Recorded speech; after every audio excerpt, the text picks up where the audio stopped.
Et voilà, c'est terminé. Le soleil, les vacances, l'été, tout ça, tout ce dont on a rêvé pendant une année, volatilisé par un seul mot, la rentrée. Mais avant de complètement se jeter dans la nouvelle année avec un rythme effréné, retour sur une petite semaine passée à la montagne. Allez, chronique numéro 82, c'est parti!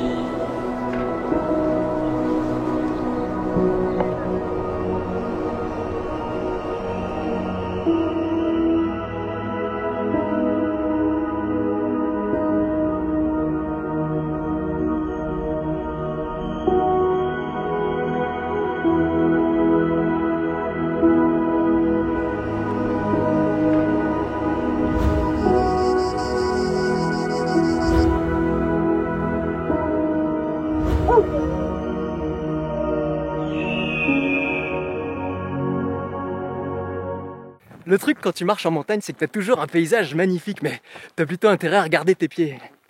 Sinon, faut être prêt à dévaler. Allez. Quand on se balade comme ça, en montagne, qu'on fait des grandes randonnées, ça permet de remettre les bonnes lunettes pour regarder les choses avec beaucoup plus d'humilité. Oui, à la montagne comme dans l'océan, assez vite on est dépassé par l'immensité. En ville, toute l'année, on est habitué à se déplacer en roue, en métro, en voiture, à engranger les kilomètres et on oublie ce que ça coûte d'avancer en faisant travailler nos mollets comme un bon humain qu'on est. J'ai un autre exemple qui ramène à l'humilité. Durant la balade, je me suis retrouvé nez à nez avec une bonne grosse vache. Et je me suis rappelé que j'avais eu sa cousine hier dans mon assiette pour le déjeuner. Et là, je me suis dit comme ça, que si elle me regardait droit dans les yeux et qu'elle savait,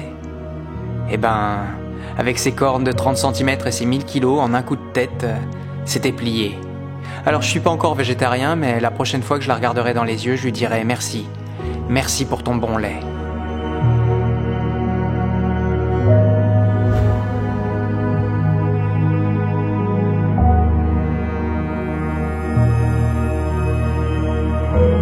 Tu vois, dans la vie, comme dans l'art, comme dans la beauté, ce qui est beau, c'est le contraste. Et là, à la montagne, c'est l'allégorie du contraste. C'est vert l'été, blanc l'hiver, il y a le sommet, la vallée, et puis à chaque fois, on est complètement époustouflé. Regarde, de ce côté-là, il fait tout bleu, et là, l'orage est en train d'arriver. Du coup, je vais peut-être me dépêcher de rentrer.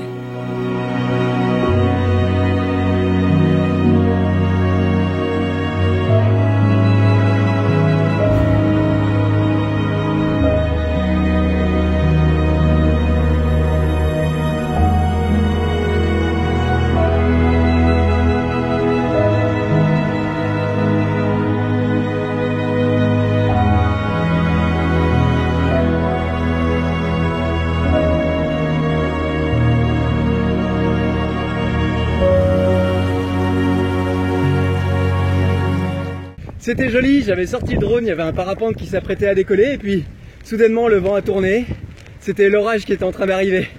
Eh ben oui, ça s'est joué à 10 minutes près, mais j'ai loupé ma navette et maintenant c'est l'orage qui est en train d'arriver.